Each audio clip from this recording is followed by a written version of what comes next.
আমাদের দেশের সবচেয়ে একটা ইম্পর্টেন্ট বিষয়, সেটা হচ্ছে ভোট ব্যাপার। পশ্চিমবঙ্গে কিন্তু ভোট চলে আসলো। 23 তারিখ এবং 29 তারিখে ভোট, প্রথম দফা এবং দ্বিতীয় দফায় ভোট হবে। একটা জিনিস আমি প্রত্যেক নাগরিকের কাছে আশা করি, যারা শিক্ষিত, যারা মূর্খ, যারা অর্ধশিক্ষিত, প্রত্যেকের কাছে, যে ভোট যাতে শান্তিপূর্ণভাবে হয় এবং ভোট যাতে নিরপেক্ষ হয়। এবার ভোট নিরপেক্ষ এবং শান্তিপূর্ণভাবে হলে কি হবে, এটা কি জিনিস, কি বিষয়? এক তো সরকারের যদি পরিবর্তন হয়, সেও সমাজের জন্য ভালো। সরকারের যদি পরিবর্তন না হয়, সেটাও সমাজের জন্য ভালো। ভেবে নিতে হবে যদি হয় আর যদি না হয়। এবার যখন সরকার পরিবর্তন হয়ে নতুন সরকার তৈরি হবে, প্রত্যেক নাগরিকের তাকে সাপোর্ট করে 5 বছর কাটানো উচিত। এবার যদি পরিবর্তন সরকার না হয়ে সেই সরকারে থাকে, তবুও কিন্তু সেই সরকারকে সাপোর্ট করে 5 বছর কাটানো উচিত। কারণ ডেমোক্রাসির মধ্যে নিয়মে আছে যে সরকার গঠন করবে, যে সরকার সাকসেসফুল অবস্থায় থাকবে, মানে অধিকাংশ ভোট পাবে, সেই সরকারে 5 বছর সরকার চালাবে। এটা আমাদের দেশের নিয়ম এবং পৃথিবীতে বিভিন্ন গণতান্ত্রিক দেশের নিয়ম আছে, তাই আছে।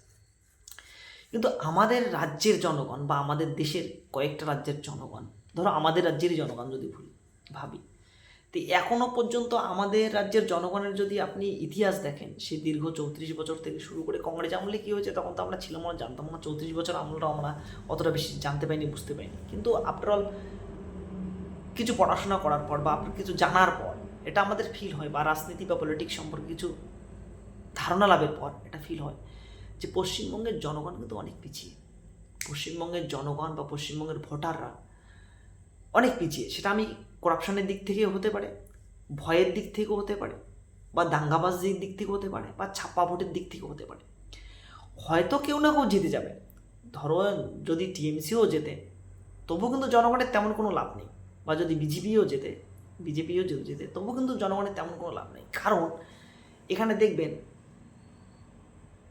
সুশিক্ষিত মানুষ খুব কম রাজনীতিতে আছে, যেখানে সুশিক্ষিত মানুষ সবচেয়ে বেশি থাকা দরকার ছিল।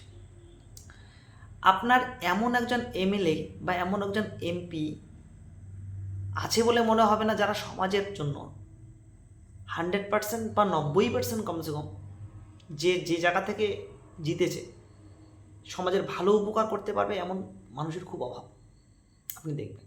এবং রিসেন্টলি আমি যেহেতু কুচবিহারেই বসবাস করি, রিসেন্টলি বা আগামী 5 বছর বা গত 5 বছর বা তার গত 5 বছরে যদি আমি দেখি, এই 10 বছরের যদি ইতিহাস আমি দেখি, যে কয়েকজন এমএলএ এমপি হয়েছে, আমি জানি না তাদের কোয়ালিফিকেশান কতটা ছিল বা যেটাই হোক, বা এমএলএ এমপি হওয়ার পরে যে তার কতটা দায়িত্ব, কতটা কর্তব্য হয়ে যায়, সে সম্পর্কে হয়তো তার 10% নলেজ নেই বা 10% নলেজ থাকে না। আর কেন জানি না, তার কর্মকাণ্ডের মধ্যে ধরা পড়ে। কারণ একটা এমএলএ, একটা এমপির প্রত্যেক দিনের কি কাজ, সমাজের প্রতি তার কি দায়িত্ব, রাষ্ট্র বা রাজ্যের প্রতি তার কি কর্তব্য থাকবে, সেটা সম্পর্কে হয়তো ভুলে যায় না। রাজনীতিতে আসার পর মানুষ এমন হয়, সেটা হয়তো আমিও জানি না বা সঠিকতা নেই সে বিষয়ে। আমার মনে হয় যার যোগ্যতা নেই, যার কাজ করার মানসিকতা নেই, যার দেশের সেবা করার মানসিকতা নেই, বা রাষ্ট্র সম্পর্কে একদম কম বোঝে, তারাই হয়তো এরকম ব্যবহার করতে পারে। কারণ তাদের ভাষণ, তাদের কথাবার্তা, তাদের আচার ব্যবহার, বা তাদের মাটির মানুষের সঙ্গে যে মেলামেশার যে একটা প্রবণতা বা বাস্তবতা, সেটা যে দেখে মনে হয় যে তারা কোথাও না কোথাও বারবার ফেইলিওর হয়েছে। কোনো ছাপ্পা ভোট পেয়ে বা কোনো কারণে জিতে গেছে, জনগণ তো তাকে জেতাতো না, কোনো কারণে জিতে গেছে।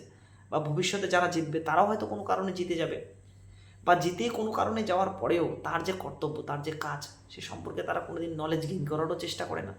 তার জন্য কিন্তু সাধারণ মানুষের আজকে এই অবস্থা। তাছাড়া কারো যদি সংবিধান সম্পর্কে একটু নলেজ থাকে, তাহলে দেখবেন প্রত্যেকটা এমএলএ, প্রত্যেকটা এমপির যে কর্তব্য পরায়ণ, তাদের যে টাকা, তাদের যে ধরো কাজ করার ক্ষমতা, সেটা অস্বাভাবিক। কিন্তু দুঃখের বিষয়, তার 10% পর্যন্ত জমিতে আসে না। এই কারণে কিন্তু আমরা সাধারণ মানুষরা একদম সাফারিং করছি সব ক্ষেত্রে। আপনি দেখুন, আপনি যে প্রাইমারি স্কুলটাতে আপনার বাচ্চাকে ভর্তি করাবেন, সেটাকে দিকে দেখুন। যে হসপিটালে আপনার কাটা গেলে বা একটা ইঞ্জেকশন লাগানোর জন্য আসবেন, সেটার দিকে ভাবুন। বা যে রাস্তা দিয়ে আপনি চলাফেরা করবেন, সেটার দিকে ভাবুন। বা আপনি যে দোকান থেকে রেশন নেবেন, সেই দোকানের পরিস্থিতি ভাবুন। এগুলো বললে তো বলে যে সবই ঠিক আছে, বললে তো বলে যে বিরোধিতা কেন করো, কিন্তু আপনি এবার দেখে আসুন, আপনি যে বাজারটাতে যান সেই বাজারটাতে দেখো কত দালালি হয়, আপনি যে অঞ্চলে যান সেই অঞ্চলের ব্যাপারে দেখেন আপনি কত দালালি হয়, আপনি যে জায়গায় থাকেন সেই অঞ্চলের একটা হয়তো ফ্যামিলি বাদ নেই যে করাপশনের সঙ্গে কোনো না কোনোভাবে জড়িত নেই। এগুলো বললে বা এগুলা বলতে আসলে বা এগুলো সম্পর্কে বলতে গেলে বা মানুষকে যদি জানাতে চান আপনি, তাহলে আপনি খারাপ। কিছু কিছু ক্ষেত্রে না খারাপ হয়েও আপনাকে কাজ করতে হবে। যদি আপনি খারাপ হতে না চান বা আপনি যদি খারাপ মানে আপনি তো জানেনই আপনি খারাপ কাজ করছেন না, তারপরেও যদি আপনাকে কেউ খারাপ বলে তার মানে বুঝবেন আপনি ভালো কাজই করছেন। কিন্তু এই ভালো কাজ করতে গেলে যদি আপনি চান আপনার দাম কেউ দিচ্ছে না বা আপনাকে ভ্যালুয়েট কেউ দিচ্ছে না বা আপনার নাম সুনামধন্য হচ্ছে না, পৃথিবীর সৃষ্টি থেকে আজ পর্যন্ত যত মানুষ ভালো কাজ করে গেছে সবাই কিন্তু অনেক কষ্টে সাফারিং করছে, অনেক কষ্টে তাদের জীবনযাপন করছে, তাদের জীবনটাকে তারা একদম নিঃস্ব করে দিয়েছে। তারা জীবন নিজের যে বিলাসবহুলতা আছে, নিজের যে সাকসেসফুলতা আছে, নিজের যে কর্মকাণ্ড আছে, নিজের যে ফ্যামিলি আছে, সব কিন্তু তারা বিলিয়ে দিয়েছে। আপনি যে কোনো ভালো মানুষের মনীষীর যে কোনো যারা পৃথিবীতে আজ নেই বা যারা পৃথিবীতে এখন করার চেষ্টা করছেন আপনি তাদেরকে দেখুন, তারা নিঃস্ব হয়ে গেছে। তার জন্য নিঃস্ব হয়ে যাওয়ার ভয়ে যদি আপনারা না এগিয়ে আসেন তাহলে কিন্তু সমাজকে এগিয়ে নিয়ে যাওয়া যাবে না। আমাকে খুব ভালো লাগে বর্তমানে কিছু সোশ্যাল মিডিয়ার কিছু পার্সন আছে যারা সমাজের একদম ন্যায় অন্যায় হলে একটু দাঁড়িয়ে আছে, একটু দাঁড়ানোর চেষ্টা করছে। তাদের দ্বারাই আমি খুব ইনফ্লুয়েন্স হই এবং তাদেরকে আমি রেসপেক্ট করি। হয়তো তাদের দেখাও কোনো সময় পাবো না বা তাদের সঙ্গে আমি কমিউনিকেশনও কম করি বা জানিও না সে কোথায় বাড়ি কোথায় কী, কিন্তু তবু আমাকে ভালো লাগে যখন তাদের কথা শুনি বা তাদের কোনো ভিডিও দেখি বা তাদের কোনো লেখা দেখি, লেখা পড়ি, তখন মনে হয় যে এখনও সমাজের মেরুদণ্ড আছে, তাই সমাজের মধ্যে বাঁচতে ইচ্ছে করে। এবার যদি না থাকে, তারা যেই কয়েকজন মানুষও যদি না থাকে না, তবে এই সমাজের মধ্যে বাঁচতে আর ইচ্ছে করে না, সত্যি কথা বলতে।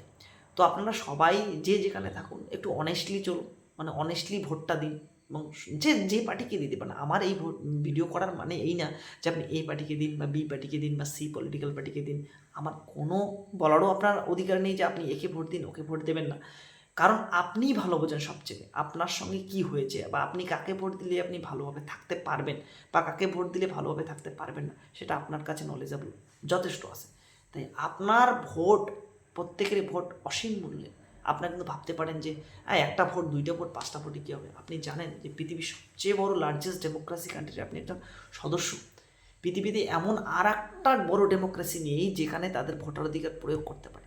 পৃথিবীর অন্যান্য রাষ্ট্র বা অন্যান্য কান্ট্রির যখন প্রতিনিধিরা বা জনগণরা ভাবে বা এডুকেটেড পার্সনরা ভাবে ভারত সম্পর্কে, তখন তারা একটা কথাই বলে যে ভারতের মতো এত বড় রাষ্ট্রের মধ্যে এত বড় মানুষ ভোট, এত সংখ্যক মানুষ ভোট দেয়, হয়তো আমরা যত সংখ্যক মানুষ ভোট দিই, হয়তো ধরো ওয়েস্ট বেঙ্গলে 13 থেকে 14 কোটি মানুষের মতো ওয়েস্টবেঙ্গল আছে, তার মধ্যে যদি আপনি 13 কোটি 14 কোটির মধ্যে অর্ধেকও ভোটার ধরেন, 7 কোটি ভোটার ধরেন, আপনি আপনার পাশে যে দেশটা আছে না ভুটান, 9.5 লক্ষ মানুষ, মাত্র মানুষ। আপনি নেপালে যদি যান কয়েক লক্ষ মানুষ, আপনি শ্রীলঙ্কায় যান মাত্র 2.5 কোটি মানুষ, 2.5 কোটি মানুষ, টোটাল জনসংখ্যা 2.5 কোটি। সেখানে আপনার ভোটাররাই যদি 7 থেকে 8 কোটি হয়, তাহলে ভাবুন আপনি তবু তো একটা দেশের একটা 28টা 30টা রাজ্যের মধ্যে একটা রাজ্যের অংশে আছেন শুধু। একটা রাজ্য মানে একটা দেশের মানে ছোট্ট অংশ আছে।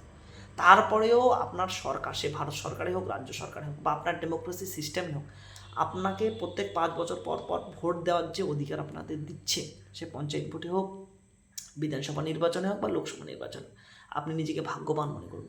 আর সেটার সঠিক যদি প্রয়োগ করতে পারেন, অনেস্টলি যদি প্রয়োগ করতে পারেন, সেটা আপনার পরিবর্তনের জন্য হোক, দেশের পরিবর্তনের জন্য হোক বা সমাজের ভবিষ্যৎ উন্নতির জন্য হোক, তবেই কিন্তু আমাদের ডেমোক্রেসি সাকসেসফুল হবে। তাছাড়া কিন্তু আমাদের ডেমোক্রেসি সাকসেসফুল হবে না। এই ডেমোক্রেসি সাকসেসফুল করার জন্য প্রত্যেকটা মানুষেরই দরকার। এখানে শুধু শিক্ষিত মানুষরাই ভোট দেবে বা অশিক্ষিত মানুষরাই ভোট দেয় এমন কিন্তু না। আমাদের দেশ স্বাধীনতা হওয়ার পর থেকেই 1947 সালের পর থেকেই এটা কিন্তু বলা হচ্ছে প্রত্যেক মানুষের সমান অধিকার আছে। আপনার ভোটেও যা ভ্যালু, মুকেশ আম্বানির ভোটেও তা ভ্যালু, নরেন্দ্র মোদীর ভোটেও তা ভ্যালু এবং মমতা ব্যানার্জির ভোটেও তা ভ্যালু। অর্থাৎ প্রত্যেকেই একটা করেই ভোট দিতে পারবে, তাই একটা ভোটের অসীম মূল্য। তো এই ভোটটাকে আপনারা সঠিক এবং অনেস্টলিভাবে যদি আপনারা ব্যবহার করতে পারেন বা প্রয়োগ করতে পারেন, তবেই কিন্তু ভারতের মতো এত বড় ডেমোক্রেসি দিকে মানুষ আরও তাকাবে, আরও সাকসেসফুল হবে। Thank you.